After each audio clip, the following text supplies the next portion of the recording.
Welcome to my third video on the topic of ethics and inspiration as part of the 5-week-long daily dose of Torah offered by the Beit Midrash. I'm focusing on the book of Mesilat Yesharim, The Path of the Just, a Jewish ethical work. In the previous video, I spoke about the first chapter in the book, titled Man's Duty in His World. The author, Rabbi Chaim Moshe Luzzatto, or the Ramchal, addressed the question of what our purpose is in this world and how to achieve it. He explained how our desired objective is to revel in the divine presence in the world to come. Being placed in this world is only the means to the end. It's the corridor, the pathway that leads us to that destination.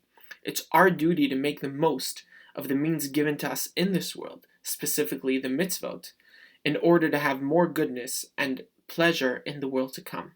Now, after determining what our goal is, can we focus on what the various character traits are that can help us achieve that goal and help us on this journey. There are 9 character traits that the Ramchal outlines in the book.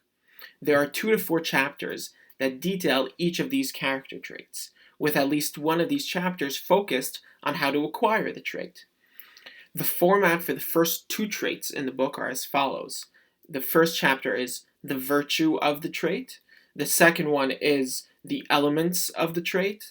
The third one is how to acquire it. And the fourth one is factors that undermine it and how to avoid them. Today we're going to focus on chapter 2 and the first character trait, the virtue of vigilance. So the Ramchal begins the chapter as follows. Hine hinyan zeirut hu.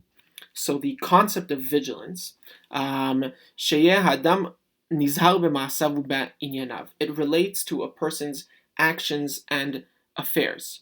Klomar, mitbonen u'mefakach al ma'asav u'drachav.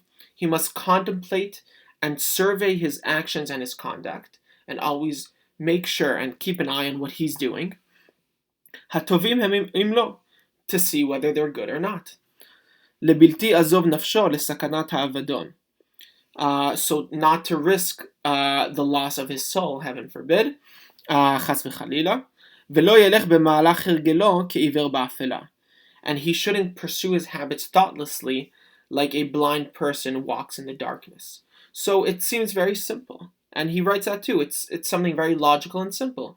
It's to look before you leap. It's to keep an eye on what you're doing and make sure that what you're doing is the right thing. Now the Ramchal continues to detail a bit more. He says that it requires intelligence in order to have this vigilance, and how in the generation of Yirmiyahu the prophet, they lacked this vigilance and this self-introspection, and they were punished for it. And then he writes what is one of the challenges of it. He writes, "Ve'ulam hine zot be'emet achat mitachbulot hayetzer hara ve'omato."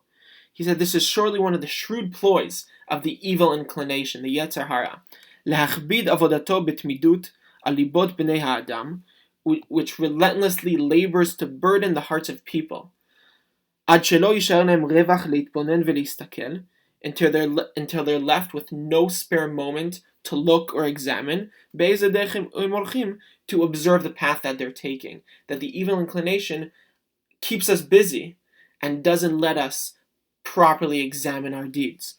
Because the Yetzer Hara the evil inclination knows that if we had time to examine what we were doing,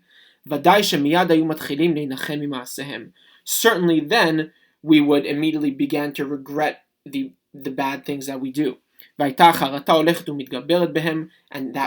regret would intensify until we completely abandoned sin altogether.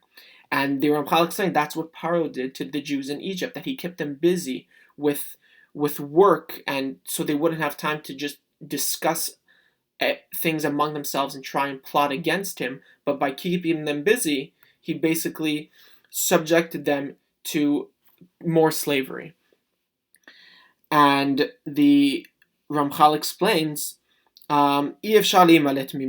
it's only possible to escape